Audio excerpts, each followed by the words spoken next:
In my life growing up, I grew up with a mom that made threats of suicide my whole life. I remember when times were tough, she would make threats of suicide.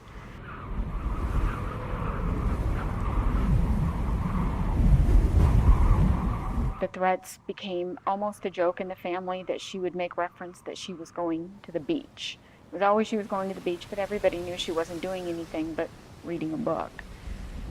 I fast forward in my life to March 2011. My husband and I have suffered through 5 deployments, he being the one deployed.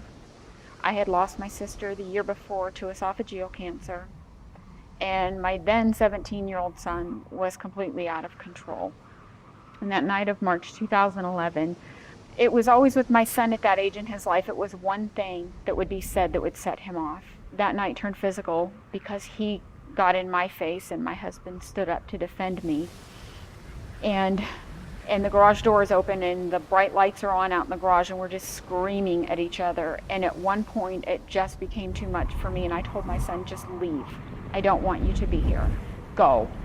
And I walked into the house and I walked into my bathroom and I remember looking at myself in the bathroom mirror and I thought, what good are you doing in this world, you know?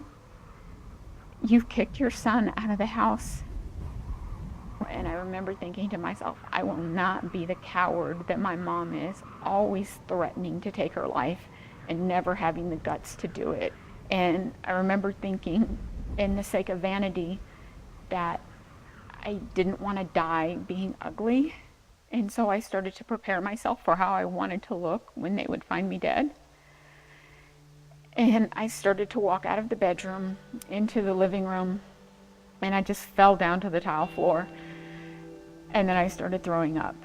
And I could hear my husband's footsteps pacing and I could hear him talking.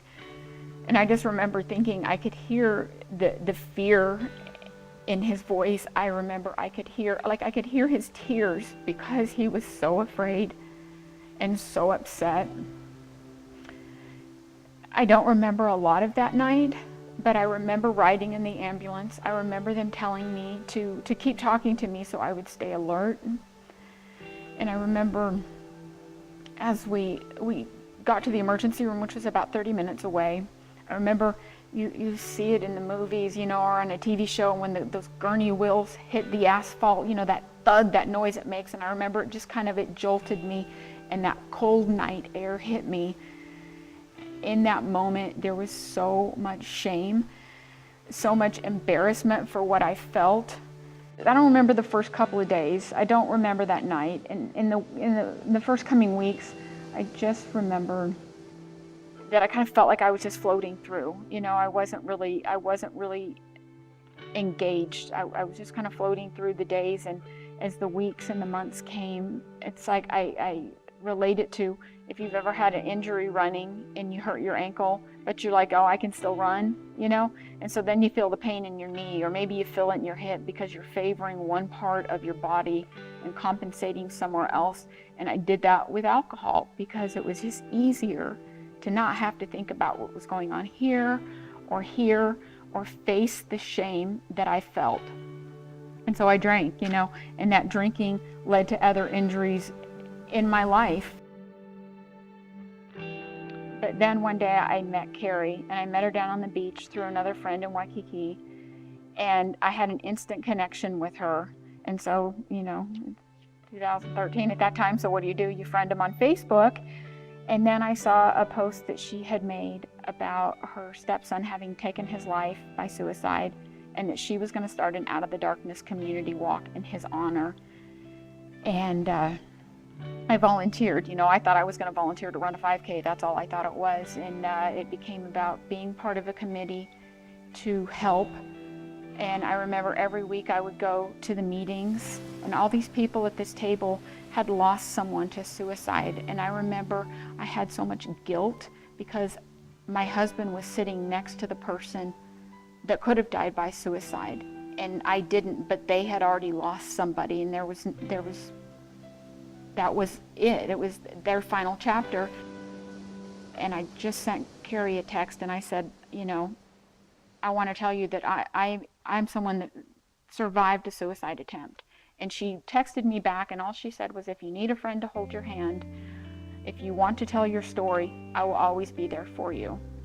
That day of the walk, even though I didn't want to go because I was so afraid, I decided, I made it this far, I'm going to the walk. So I show up there, and there's a bead color for each mental illness that goes along with it. And mine, for struggling personally, was green. And she came up to me and she said, if you want to wear your green beads, you can, but you don't have to. But if you want to, I'll walk to the table with you. And we walked up to that table together, and I remember we just looked at each other and we cried.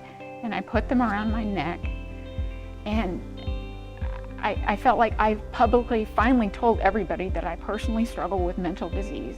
I still wear this necklace every day to remind myself of those green beads, that I never forget, that I shouldn't be ashamed and publicly tell my story.